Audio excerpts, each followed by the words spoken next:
Welcome to the Intentional Encourager podcast, where each episode brings you compelling conversations and stories designed to entertain, enlighten, and encourage. And now here's your host, Brian Sexton.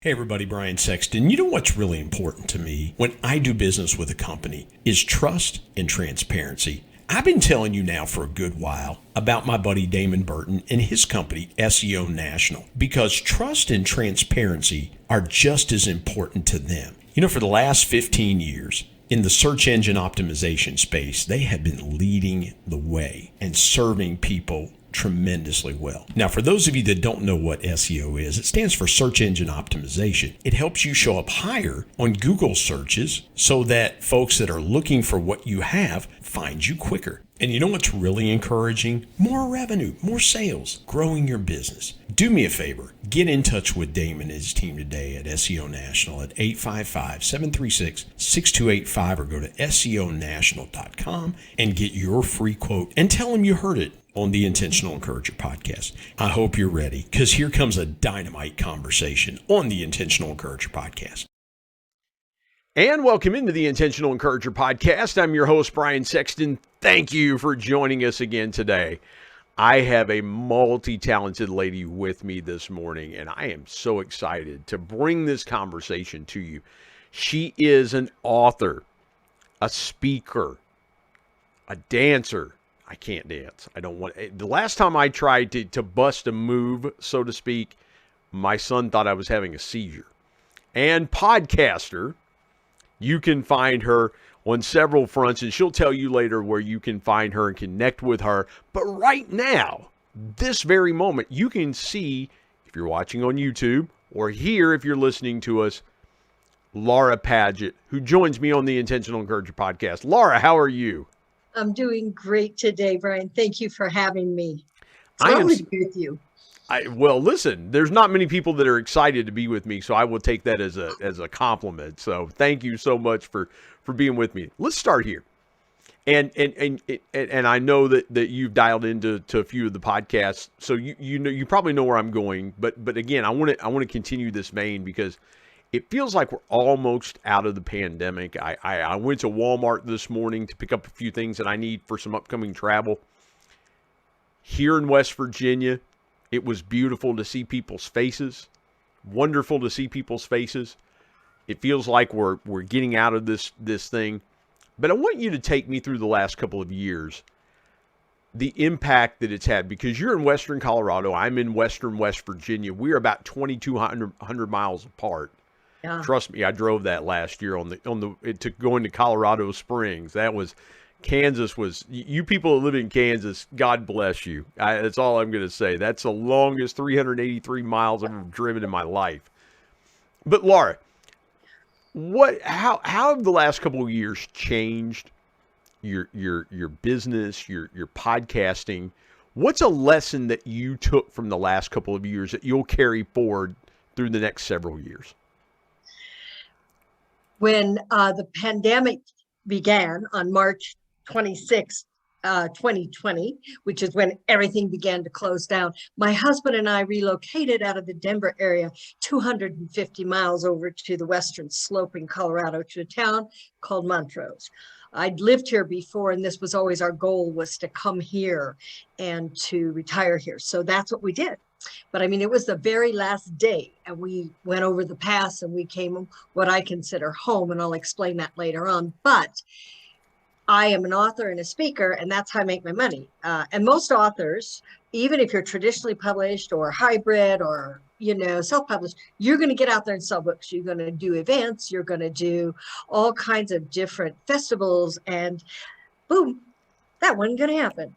So I brought my 5 boxes of my books that are unsold and sat here. And for a couple of months, we put our little house together. And of course, we already knew people here, so we weren't isolated. But no churches were happening, nothing. And so I sat here for about 2 months. And I said, okay, I'm sorry, God, have I missed the bus.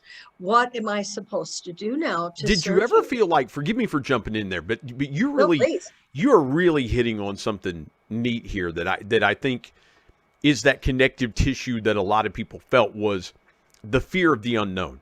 Especially, and I've had a lot of Yeah. coaches and entrepreneurs, a lot of solopreneurs on the podcast, and it's that same connective tissue, Laura. They said, we just didn't know what was going on. How were we going to make a living? Because, to your point, events, festivals, places to be able to tell your story, sell your books.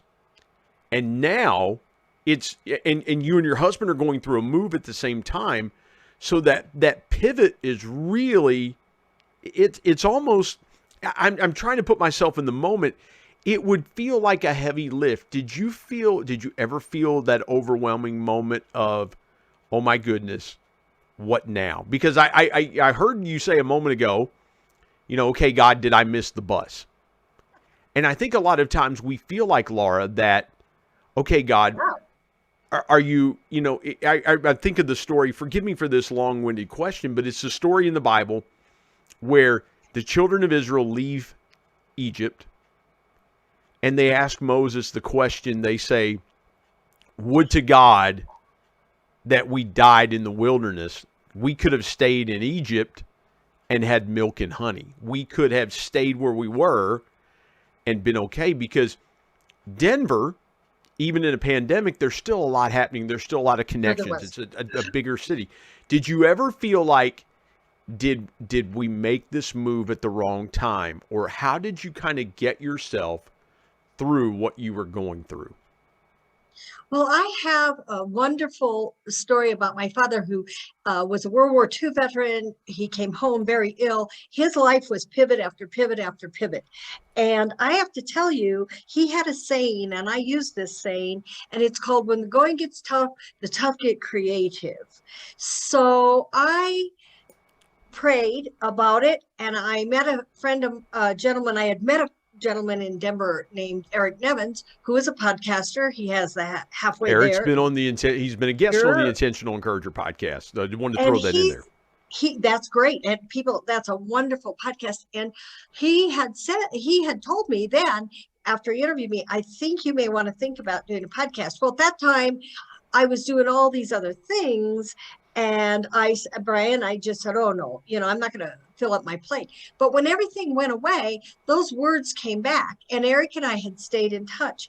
And you see, as a writer, as a dancer, as a speaker, I am a storyteller. I am telling story. I am ministering through my words, through my movements, through my speaking engagements. And podcasting for me became another avenue to tell not only my story, but the other stories of other people. And it was very fun to learn how to do it.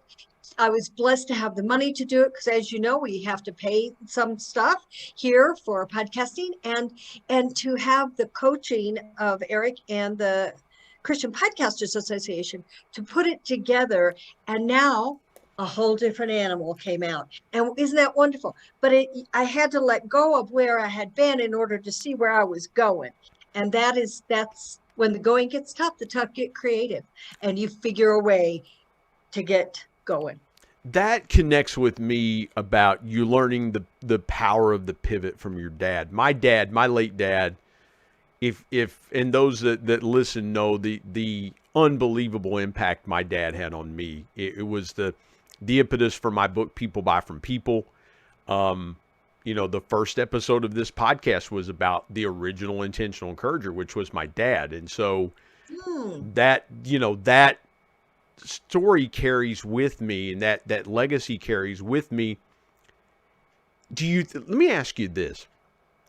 If you could have a conversation with your dad, or could have had in that moment, what piece of advice do you think you would have asked your dad from that ability that you learned so very early in your life about pivoting?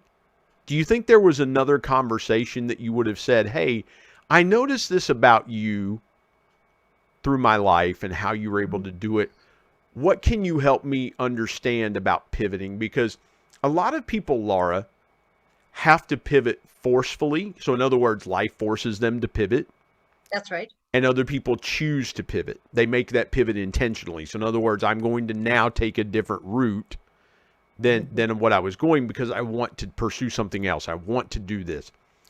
If you could have that conversation with your dad, what do you think you might ask him about the power of the pivot? I don't know. And I'm going to be very honest with you. We didn't have that kind of relationship, Brian. My father was first generation Italian, Sicilian. He was the only one out of 10 kids born in the soil. And my mother was fourth generation Irish and Scottish. So it was a wee bit of a wild and crazy household. But communication was not in terms of touchy feeling. It was rather, okay, here's the list today of chores to get done. I don't know. I'm going to be very honest with you. So it was more instructional. You grew up in more of an instructional household, basically. And survival. Yeah, and my dad was, and we'll get to that part of the story here in a little bit. My dad was a lot like that. My dad was very instructional based. My dad was, here's what I expect. I'm gonna show you a little bit, and then I want you to. It was instruction and execution. Okay. Yeah. Okay. So it seems like we grew up in pretty similar households like that. So here's where I want to go. Okay. And this is now you've just pinged something else in my tiny mind here that I want to ask. This is called the Holy Spirit, Brad. He moves us. Yeah. He's the choreographer. We're just doing the dance. Well, sometimes God doesn't take it. He doesn't need to take. He should kind of walk away from the thoughts that I've had. Like, no, I'm not part of that. That's all you. That's all you, big boy. That's all you. But right. Here's where I want to go for just a second, Laura. If you could step back now, and have a cup of coffee with yourself in 2020, knowing what you know now, how do you think you would have coached yourself, advised yourself, encouraged yourself in that moment? Because here's what I have to think. Moving is scary enough as it is, even if it's a dream, right? Mm-hmm. It's still, it's months of planning, it's months of preparation, it's taking, and some people plan. We had people we went to church with that planned for like 5-6 years when he retired to make the move to Florida, and they were like, they just started checking things off the list, making the countdown, started making preparation and things like that. How do you feel like you would have coached yourself, or what if you could go back and given yourself that coaching? What do you think you would have said? How would you have coached yourself? I would have said, be gentle. I would have said, be patient. I'm not a patient person. My ethnicity already tells you that. We don't do patience in the Irish and Italian homes. But I think I would have just said to myself, it comes as it comes. It's a day at a time, and God is orchestrating every step. I think I knew all of that, Brian, excuse me, but I think I believed somehow that more of it was on my shoulders than really was, because it wasn't. Yeah. It was it was his plan, and the patience to hold the space in the race and wait for him to reveal what needed to be done. And he did. And the first season of it was just so much fun. And we did an entire, I think, 6 or 8 week series on pivoting. My son wrote part of the music for it. And it was just, we talked to other people who had pivoted. And I want to just say the name of the podcast is Living What You're Given. And it was born out of that. This is where we are. We can spend time crying and whining and that's just the way I want it to be and doing the retro reach, or we can live what we've been given, and we can figure out how God wants us to move through circumstances that are externally being mediated right now. So that's what I would say. I probably just would have called myself into a little more patience. Yeah. Well, and I love what you said there about living what we're given, because here's the thing. I am seeing at the time we record this, I'm seeing a lot of people flipping out over high gasoline prices. That's right. Over things costing more, things. And here's what our parents would have done. Here's what I believe our parents would have done. Our grandparents, they would have said, okay, well, we've got to adjust the way we spend. We can't buy everything we see, or we have to make sure that we're getting better value than what. And I'll give you, Laura, I'll give you a quick example. I was traveling a few weeks ago, and I like to go out at night when I'm traveling, and I like to just walk around malls or walk around department stores and just kind of browse, maybe I'll see that deal that's like, okay, that's a really good value, and I'd like to have that, and make sure that I have the cash on me to be able to pay for it. And I saw a pair of shoes, high quality name brand pair of shoes at a Burlington coat factory. Not trying to promote Burlington, but that's where I was at. And they were marked for like $35. I'm like, okay, well, I've got that much on me, but I've got a couple of the things I want to do. And so I just kind of began to mull it in my mind. I thought, well, I'm back over here next week. I may just pick them up when I'm back here. Or it may be a situation where I just kind of don't need them. So I went to another store, another one of their stores. I found the same pair of shoes, but they were all scuffed up. They were marked up, but they were reduced. They were almost half the price of the original ones. These are probably $150, $200 pair of shoes when they first came out. And I thought, I'm going to ask them if I can have a little more off of these. And I did, and they gave them to me. But I knew what needed to be done. I knew that I just needed to put some leather conditioner on them, put a little bit of shoe cream, and I made them look good as new. But that's what I'm saying is we have lost the ability in our society to see value in something and then invest in and spend toward where the value is. I don't know why I'm going here, but I just feel like what you said is so important is sometimes we have to be patient and not say, I have to have a new car, or I have to have this, or I have to have that. When you think about learning that patience, you talked about coming from an impatient family. Yeah. How long did it take you to develop the kind of patience that you have now? Because people say, well, you get wisdom with age. And there's some modicum of truth to that, right? Oh, yeah. The experience of life brings you to that moment. But I got to think that was such a radical principle from where you grew up from and the environment that you grew up in to learn patience. How did you get to that point? And walk me through a couple of the steps that you took to say, hey, you know what? I love the fact that I've developed this level of patience in my life right now. Well, I'm going to be very honest with you and say it's an ongoing journey. And there are days when I still have absolutely no patience, but I think that it is, as all families, very eclectic. So I learned so many things from my folks. And even though it was kind of a wild and crazy family, the fact is I am the child of depression people.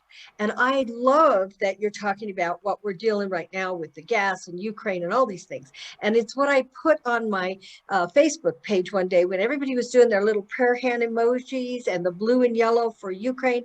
And I said, how long before those lovely prayer hands ball into fists when you have to pay more for gas? My parents taught me community. My parents taught me, even though they weren't a professing Christian family, and we're going to talk about some of the issues, my parents taught me, what my father would have done, Brian? He'd have gone out into his garden. He'd have picked as many cucumbers as he could. And this guy was a gardener of all gardeners, and he would have distributed them around the hood. I have said to a friend of mine, if you have a neighbor that can't afford gas and you put half a tank in you, half a tank in them. That's what it means to be a Christian. That's what it means, in my opinion, to be an American. And yes, it's tough. Oh my goodness, it's tough. But those who have not lived through the Vietnam years, those who have not lived through WW2 and are not the products of WW2, I got to tell you, this is an international situation. Everything that happens in this world will affect us one way or another. Come on, folks, remember Nazi, remember Germany. Yep. And so if we truly are carrying that cross or wearing it around our neck, now it's time to keep those hands pointed upwards and not balled into fists because we're missing. The other thing, park your SUV, dude. If you got a bus, take a bus. If you know how to ride a bicycle, ride a bicycle. If you can carpool with John next door, y'all carpool. We are in tough conditions, and it isn't the outcome that will determine who we are. It is the process of how we get there. Well, we've just got to think about, you know, we are so much of a country of reacting and living in the moment and being reactive instead of proactive. And let's park here. Let's take a break real quick. I want to carry this conversation though into the next segment, because I really feel like that you're really talking about some great things and talking about things that we can tie into your podcast as well too. So I want to talk about that when we get into the next segment. My guest is author, speaker, dancer, podcaster, Laura Padgett, joining me on the Intentional Encourager podcast. Come back with us here in just a moment.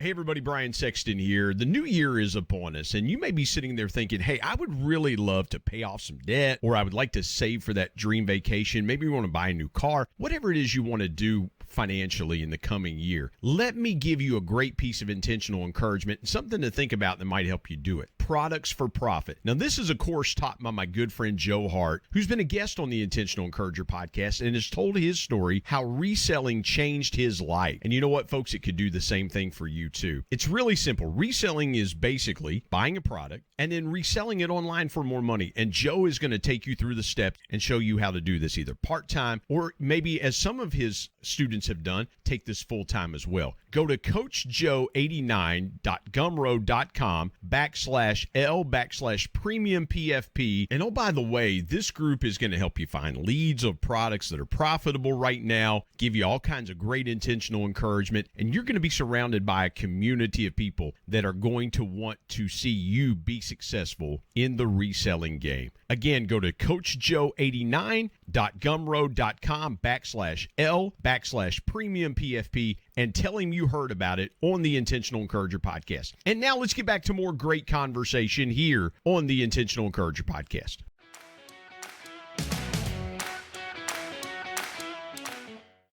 Laura, what we were talking about before the break, I love what you said, because we as Americans, if we want something, we go get it. No. We have to sit in line at a Chick-fil-A to, you know, we have a Chick-fil-A here in the little town I live in, and it's up on a hill. And people will line up going up the hill to get into Chick-fil-A. I'm like, I don't want to line up for a $15 chicken sandwich. Yeah. I mean, I like Chick-fil-A, as you can tell by looking at it. I like Chick-fil-A, but you know, again, I think it feels like to me, Laura, and I want to get your perspective on this because I love where you're taking us. I gotta blow my nose. No, you're good. You're good. I will keep talking. You go ahead. This is the beauty. See, for those of you that listen, you're like, well, why don't you edit this stuff? Because this is what happens in conversation. If I were sitting across the table with Laura, we'd be having the exact same conversation that we're having right here. Coffee, exactly. Let's take a swig together. And Absolutely. you know what? It's St. Patrick's Day, so Solancha. That means cheers. Yeah. It's St. Patrick's Day, dude.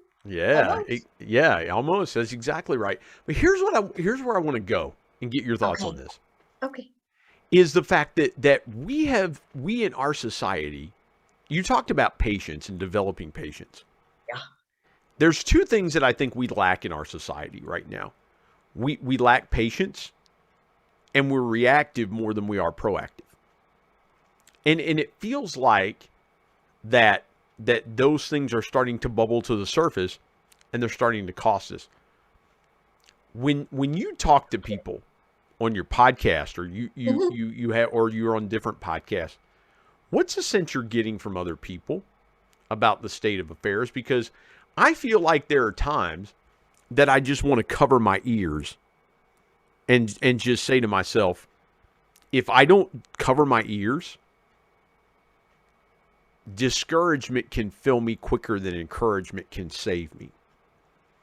And so I just want to get your thoughts around this time right now, because I think you have a very unique, you mentioned your dad. Forgive me for going long here. Please. You mentioned your dad. You said, my dad would go to the garden and he would pick vegetables and he would just say, here you go. Eat. Let's. And some people might say, yeah, but isn't that kind of going to communism or socialism? No. Because people who have never visited those countries have a real opinion, but well, we have visited, and we know exactly. this is nowhere. Well, here's where I'm going with this. Here's where I'm going with this conversation. It is biblical to bless your neighbor instead of saying, okay, give it to the government and the government will distribute it and things like that. We've lost those biblical principles. Yes. Yes. Talk about some of the things that you're seeing and hearing on your podcast, or maybe some other podcasts around what's going on right now. I'm fascinated to hear the perspective that you're getting. Well, I'm in a second season right now. We are in a thing called Choices. So I do series. So this is a series called Choices. And I just did a couple of interviews with a friend named James Early that you may know also. But James and I are talking about, who is this guy? Who's this Christian guy? Who's this guy on a donkey? Who's this guy? What was the first Palm Sunday like? And getting the different perspectives from different people, the Pharisees, the business people, the followers. Who is this guy? And what I'm doing in my podcast is I'm trying to bring people back to the cross right now. We're going to be doing a segment on choose resurrection of your mind, of your heart, every day, resurrect. Well, I'd like to think Jesus was an encourager first and foremost. That's exactly right. And he was John, saying things are tough. Right. I got this. I got this. Yeah, and John chapter 14. Yeah. That's what I'm trying to show people is we need to surrender. And I have a lady on surrender, another lady, a gentleman on forgiveness. And I just read a beautiful piece today by a gentleman who said, I want to know about this Jesus. And I read the words and he's swell. I turn around and I look at you and I can't see him. So that's where I'm going with it. How are we going to be Jesus with skin on in this world, in this time? I don't know about covering my ears. They're pretty doggone big, as you can see. These are actually registered with the Aeronautics Commission, and I have to be careful. On windy days, I can end up in Utah, but that's okay. I love my ears. But I'm just saying, right now, what I'm hearing from people I'm interviewing is we've gotten away from the gospel. We've walked away from the gospel. We've walked away from the gospel of it is not about me. It is about others. And I always, when I teach the Lord's Prayer and movement, and I promise not to make you dance because you said that makes you sad. Terrible. So that the cross is both vertical from me to him to me, and horizontal. And that is where we've gotten away. I believe we've lost our sense of community. We've divided over things that are political. We've divided over things that are doctrinal differences. We've divided over who gets the toilet paper. We have divided, and the division is malignant. Well, the gospel is common sense. The gospel is really straightforward. It is the death, burial, and resurrection of Jesus, and in its simplicity, it's very common sense. And the principles that Jesus taught, were more practical in a lot of ways than they were. And that's why I say you talked a minute ago and you said, who is Jesus? And I said, first and foremost, I think he's an encourager, because he says, let not your heart be troubled. That's the first thing he goes, hey, here's some intentional encouragement for you guys. I love it. Here's some intentional encouragement.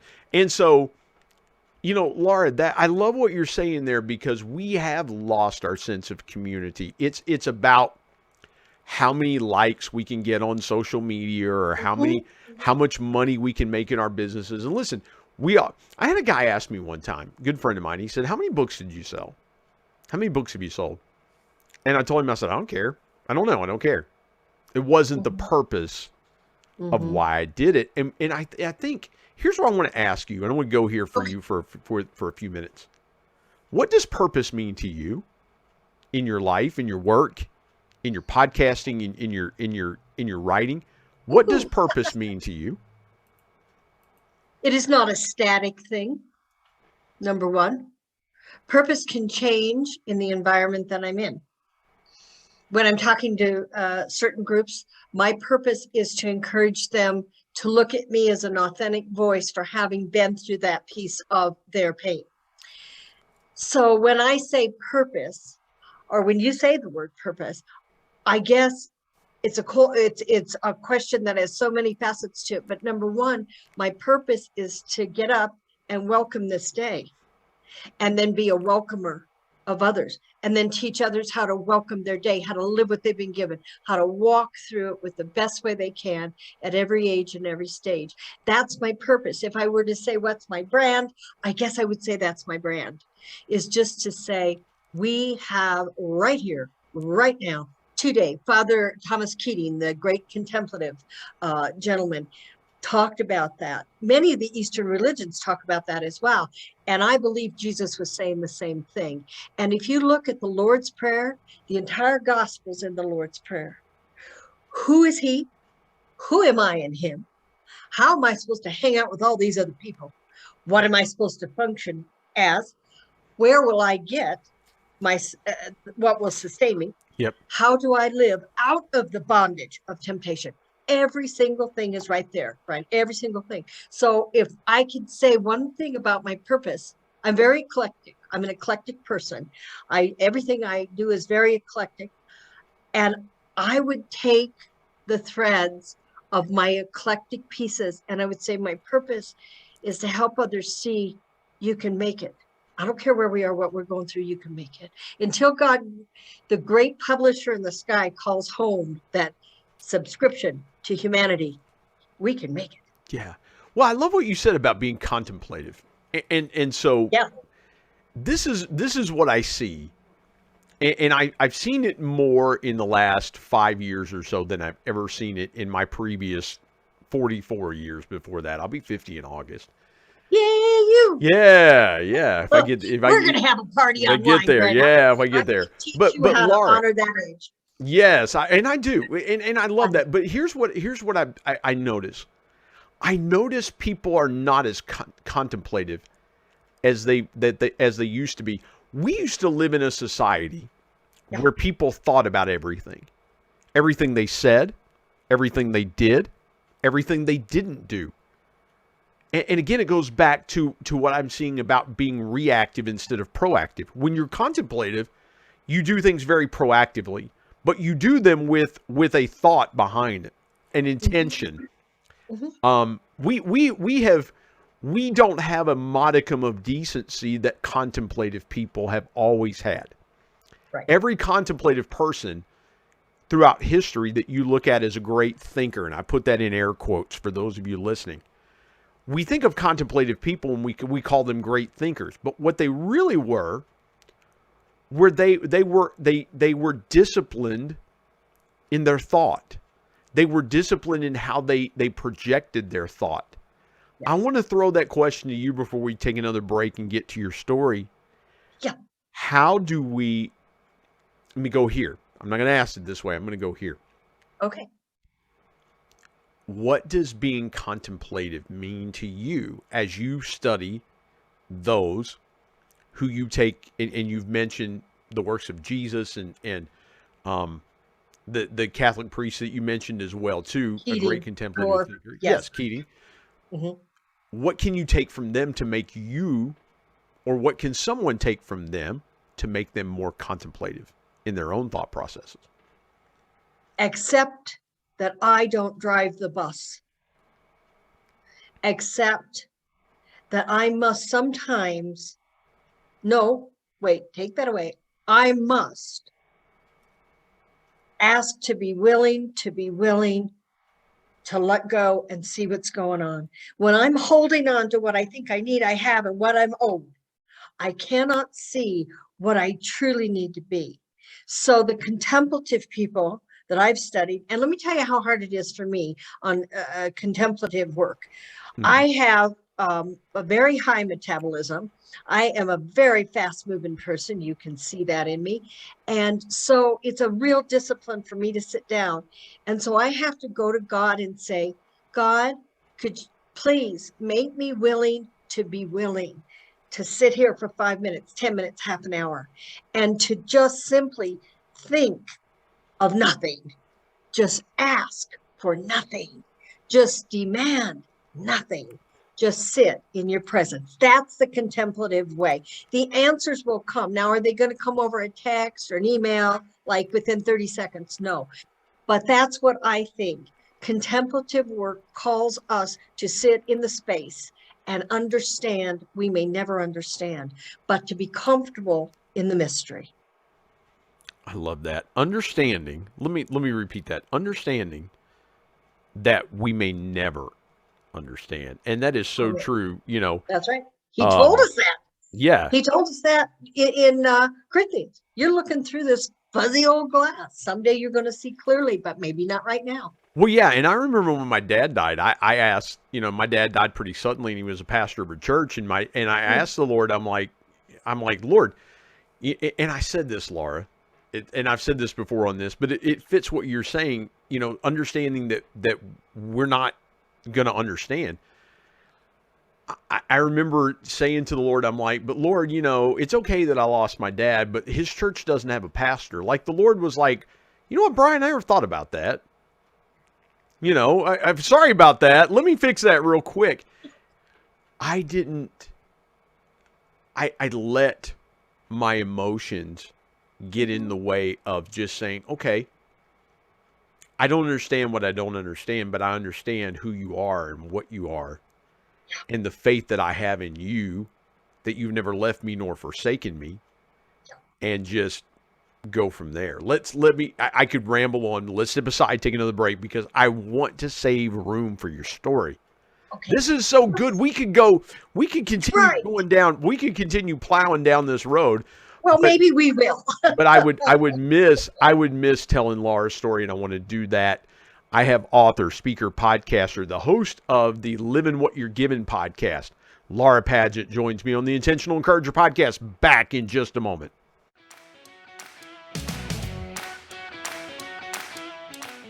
Hey everybody, Brian Sexton. Have you ever wanted to live a bucket list life? Or if you're a business owner, have you ever wanted to incentivize your team in unbelievable ways?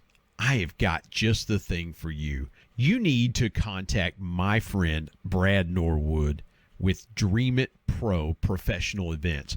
Brad's been a guest here on the Intentional Encourager podcast, and I can tell you he has helped numerous companies achieve unbelievable things through experienced travel. Experiences are what people want. They want to know how they can live incredible bucket list lives as well, too. And Brad can help you with both of those things. I can't give you any better encouragement than to give Brad and his team a call right now at 479-466-6907 or go to www.dreamitpro.com. And when you get there, click on events and you are going to see some unbelievable once-in-a-lifetime experiences. And I promise you this, unlike plaques, awards, trophies, things like that, experiences and trips like these don't burn up in a fire. Again, go to www.dreamitpro.com today. And now let's get back to more great conversation here on the Intentional Encourager podcast.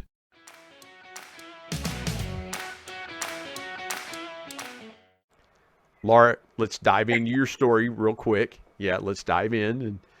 And when you reached out, when we connected, you were telling me a part of this story, and it really impacted me. So I want to leave you the room. I promise I will try to ignore the invisible listener on my shoulder that may want to ask you questions around that.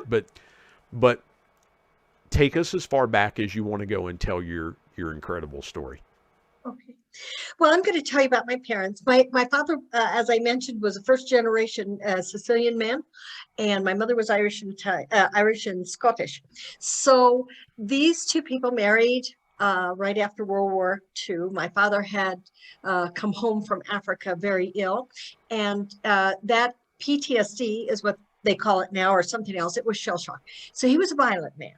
He was a man who, if a car backfired, he was on the ground. My mother had come from divorce, and so she had some issues around trusting men and things like that. Well, they came together, they married. My mother was of one faith, my father another, under the Christian umbrella. So us kids were told basically that we weren't welcome anywhere. We weren't legitimate in one faith base, and in the other we were just kind of like, yeah, okay, they're here, but they're not here. So as I grew up, and my parents drank a lot, and there was a lot of violence in my home, and there was a lot of difficulty financially. But what there was not was any mention of God, any mention of a higher power or another being, none of that. But there was always something to me that said, now hang on, hey, come on, there got to be something up there. And I even remember at 12 years old, I remember they were fighting and screaming, and chairs were being thrown, and I walked out and sat up on a fence. And this was the most amazing thing to me. I saw two jet streams cross in the air, and I knew, now I was 12, but I knew at that point that there was something.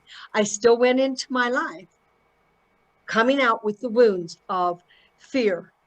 When's the next shoe going to drop? Violence. It was my fault they drank, which is very typical of children of alcoholics or addicts. It's our fault if we could just be better, get better grades, blah, blah, which leads us into a control kind of attitude that I can control what other people do, which is absolutely nonsense. And I walked that into my adult years, into my teen years, into my young adult years. And it wasn't until I was in my 20s now and had gotten out. I had come to live actually in the town I am right now, Montrose, Colorado. And I met Jesus through people who talked about him and people who told me about him. And I always thought, oh, yeah, right. I've heard about this guy. And he didn't do anything for me, so bye. But God had a different plan. And one night, a friend of mine left a Bible at my house, and I started reading it. And I couldn't understand it because I was a King James. Hello. But I did read the Gospel of John in one night. And as the sun came up, I realized I better look into this a little more. I tell the story in my book, and we'll talk about that in a minute. But I still kept pushing away. See, I had no trust. I had no self-esteem that would say, oh, you're worth God loving. It's like, no, I'm a throwaway. I know I am. And God said, no, you're loved and you're lovable. Do you feel like those trust issues came from the behavior that you saw from your parents? And oh, absolutely. They did the best they can. So let me say to the audience right now, I adore my parents. I have my sense of humor from my Sicilian father. I have my ability to dance from my mother. I know exactly who they were as people with a disease. It wasn't about me. It wasn't because of me. I couldn't fix it. So as I began to walk into accepting Jesus, God brought a beautiful woman named Dolores into my life. I'd never really had a parental figure in my life. And that was the disease that took them. That wasn't them. And my friend Dolores, for 35 years, she lived to be over 100, taught me I am loved, I am lovable, I am okay in my flaws, and that Jesus has my picture on his refrigerator, just like he does every one of us kids that he loves so much. From there, I began to put my life back together. Oh, I made some boo-boos. I made some mistakes. I went through divorce. I went through all kinds of stuff. But I always knew at that point that I was not alone. I was not unloved. I was not abandoned. And Dolores walked with me for a long time until she went home to be with the Lord. It was many years ago. She was 100. But I have to tell you that what I feel now is an intense need, whether I'm podcasting, dancing, speaking, whatever I'm doing, to tell other people that no matter where they come from, no matter what's happened, no matter what their family's been like. We are worthy. We are loved. Our pictures are on his refrigerator. He thinks we're just the bomb, dude. And nobody can ever take that from us. No external, no message beyond that. And that is something that when I speak to other recovering people from families of alcoholics, I say, I walked this. It's the authenticity that leads me into being an encourager, because they know I know. It's one thing to have read a book. It's one thing to have talked to a bunch of people. It's one thing to have had a best friend whose family was in this. But when you look at somebody and they say, I was broken and now I'm healed, I want you to see my scars. I'm not hiding them, because I want you to see how beautiful they are, because he healed me. Now, I still have problems. I still have self-esteem problems. Who doesn't in this world? Good grief. But I know I can go back to the affirmation that he's given me that says, you're loved, you're lovable. I know you're not perfect. I love you anyway. That's all I need. And that's why I do the podcast, Laura, is I want to speak to Christians and non-Christians alike, because there's connective tissue in experience.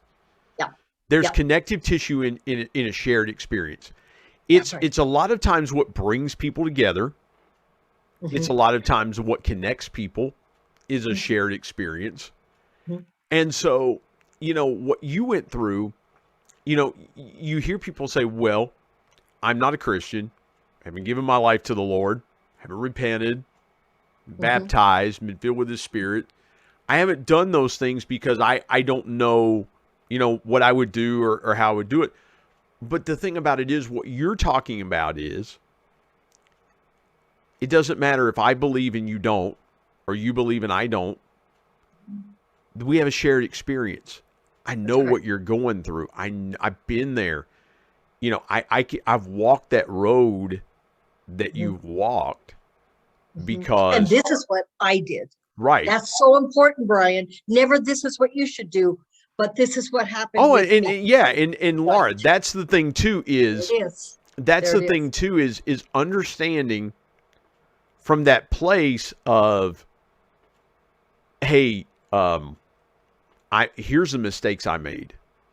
I don't know about you, but here's the mistakes that I made. And that person goes, yeah, you know what? I've thought about that. I kind of did the same thing. Or, yeah, I didn't do that, but I did this. And then now you start to weave those connections through. I feel like you gave us a strong piece of intentional encouragement. I usually wrap up podcasts with that thought. I want to ask you this. If you, and I've asked you this in some form, but I want to ask you now again. How would you today have ministered to you in your early 20s? How would you have been the Dolores in your own life?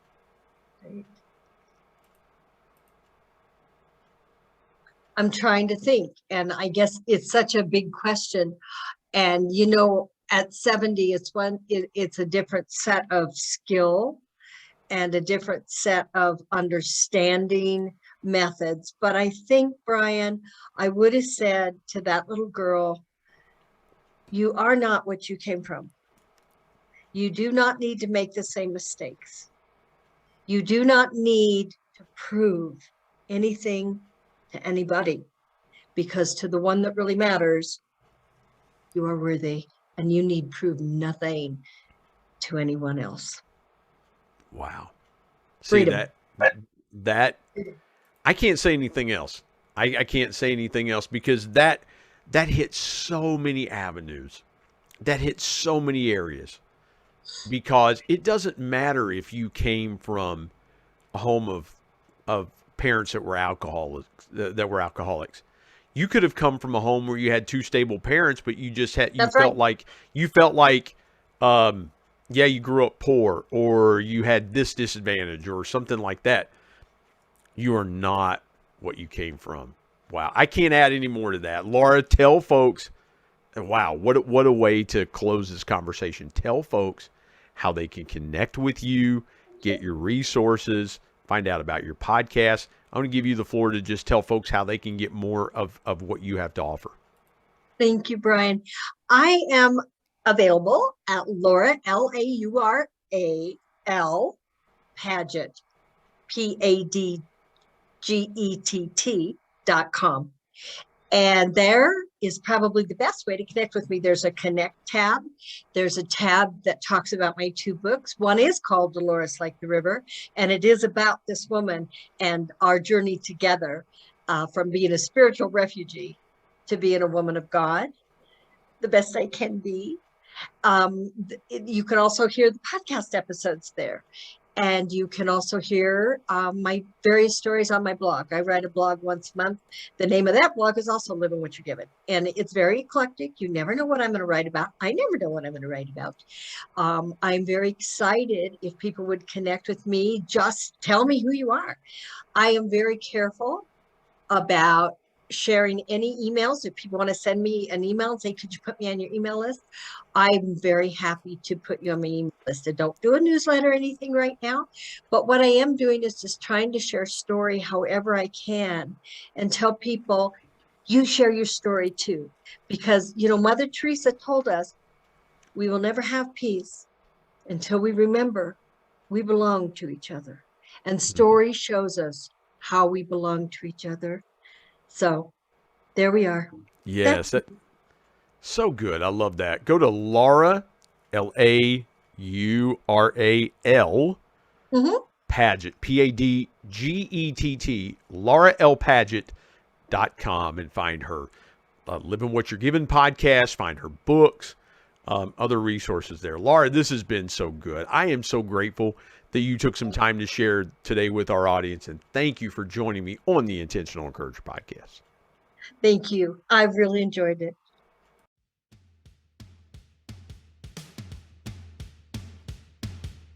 My thanks as always to producer Bryce Sexton and technical advisor Matt Means. And of course, the ultimate thanks goes to the Lord Jesus Christ, who provides intentional encouragement every day through his word. If you're not subscribed to the Intentional Encourager podcast, hit the subscribe button wherever you get podcasts so you don't miss an exciting episode where you can get encouraged and stay encouraged. And remember, anyone, anywhere, at any time, any place can be an intentional encourager.